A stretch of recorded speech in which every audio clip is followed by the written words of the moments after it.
अस्सलाम वालेकुम स्टूडेंट्स। हम चैप्टर 11 में डिस्कस करेंगे BJT and FET frequency response. ये चैप्टर 11 है और इसमें हमने डिस्कस करना है एम्पलीफायर्स जो हैं उनके फ्रीक्वेंसी रिस्पांस को। तो उसमें लॉगरिथम्स यूज़ होंगे, डेसिबल का कंसेप्ट यूज़ होगा। तो इसके लिए आप ये लॉग वाला जो टॉपिक है इसको आप ज़रूर थोड़ा पढ़ लें। जैसे उसने एक्सप्रेशन लिखी है a is equal to b raise to x.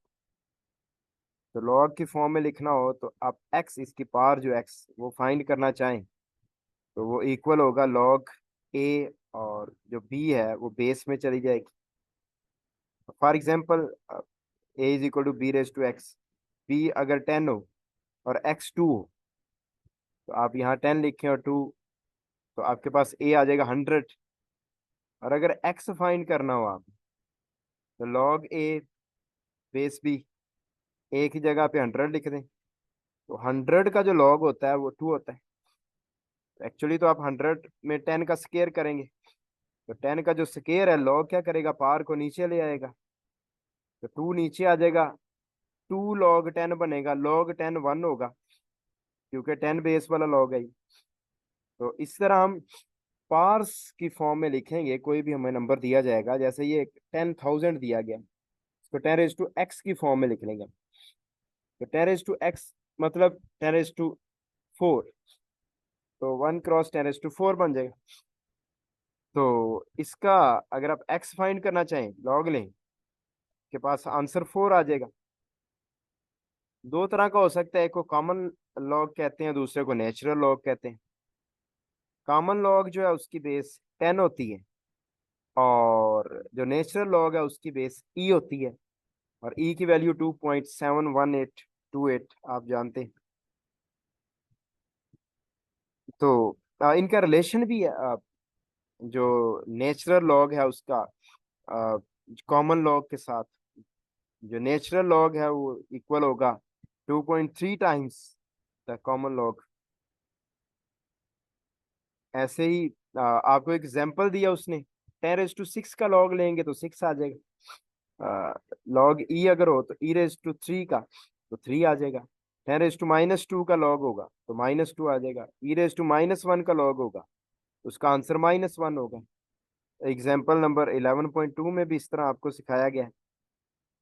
अब आपके पास ये एक टेबल भी दिया गया, लॉग 10 रेज टू 0 होगा तो आंसर 0 है। लॉग 10 1 होता है, लॉग 100 2 होता है, ये सारा। इसके अलावा और भी एग्जांपल्स दी गई हैं।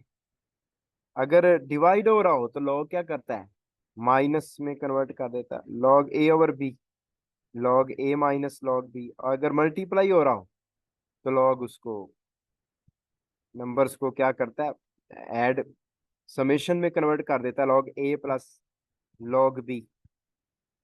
इसके बारे में भी लिखा हुआ है। अब यहाँ पे एक identifying the numerical values of the tick marks log scale पर न्यूमेरिकल वैल्यूज शो की गई हैं, ऊपर उसकी बेस बनाई गई। अब डेसिबल्स का कंसेप्ट यूज होना है, चूंकि आने वाले टॉपिक्स में गेन वगैरह को हम डेसिबल की फॉर्म में लिखा करेंगे। तो डेसिबल का कंसेप्ट क्या है, इसको भी आप जरूर रीड करें। तो कहता है concept of decibel and associated calculations will become increasingly important in the remaining section of this chapter।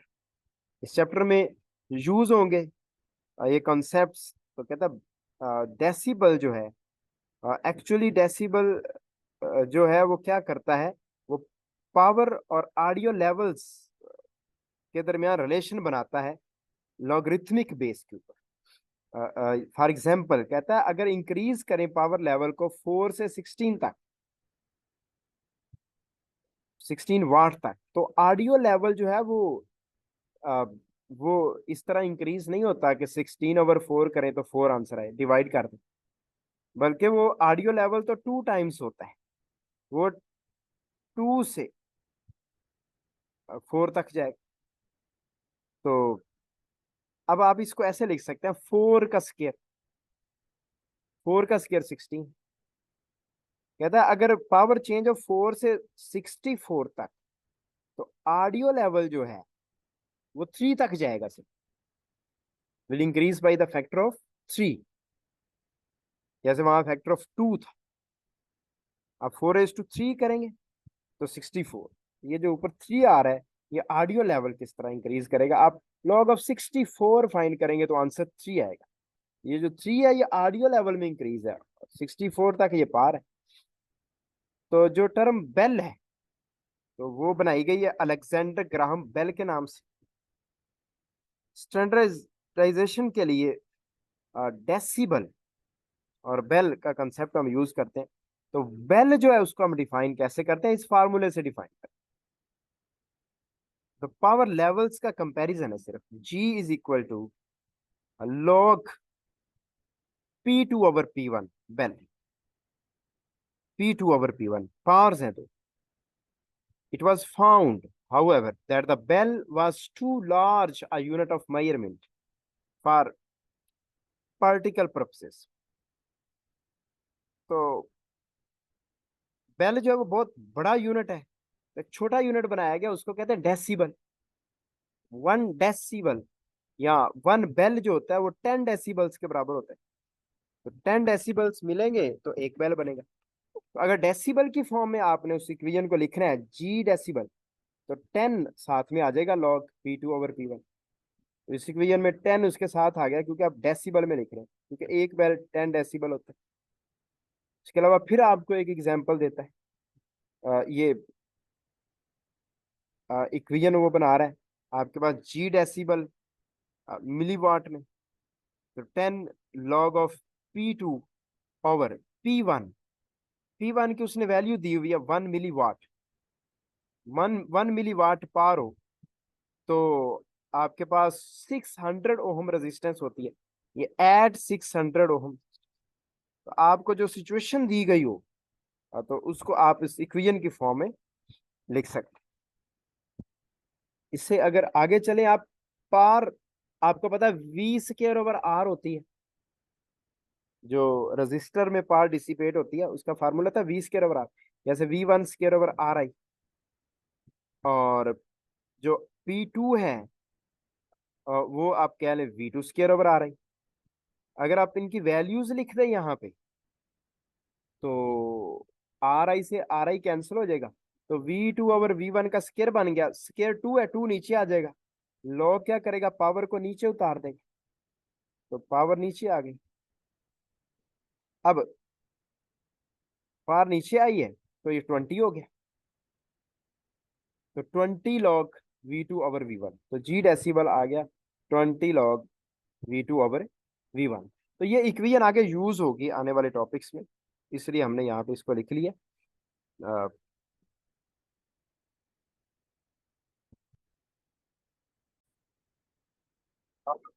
फिर आप देखेंगे कि हम जब कैस्केड एम्पलीफायर्स को डिस्कस करते हैं, उसमें ओवरऑल जो गेन होता है वो फर्स्ट स्टेज का gain multiply by second stage का gain multiply by third stage का गेन, तो गेन्स मल्टीप्लाई होते हैं। अगर आप लॉगरिथमिक रिलेशनशिप अगर लिखेंगे तो उसमें क्या होगा कि ये गेन्स एड अप होंगे, क्योंकि मल्टीप्लीकेशन जो है उसको लॉग क्या करता है, एडिशन में कन्वर्ट कर देता है, समेशन में। तो GV अगर आप लिखेंगे वोल्टेज गेन, तो वो किस तरह लिखेंगे, 20 log AV टोटल, वो इक्वल आ जाएगा 20 log AV1 first log plus 20 log AV2 second stage का जो है गेन, प्लस 20 log AV3। ये 20 log ये डेसिबल में हमने कन्वर्ट किया है, तो ये इक्वेशन नंबर 11.12 वो यूज होती रहेगी यहाँ पर। और आप गेन को इस तरह से लिख सकते हैं। इन अदर वर्ड्स वो कह रहा है कि गेन्स जो हैं वो ऐड होंगे। और यहाँ पे एक टेबल भी आपको बना के दिया, V0 ओवर VI की वैल्यूज अगर आपको पता हो उनको डेसिबल में कन्वर्ट करना हो तो आप कन्वर्ट कर सकते हैं। आपके पास इक्वेशन नंबर 11.12, उसमें आप वैल्यू लिखते जाएं तो आपके पास G डेसिबल की वैल्यूज आती रहेंगी।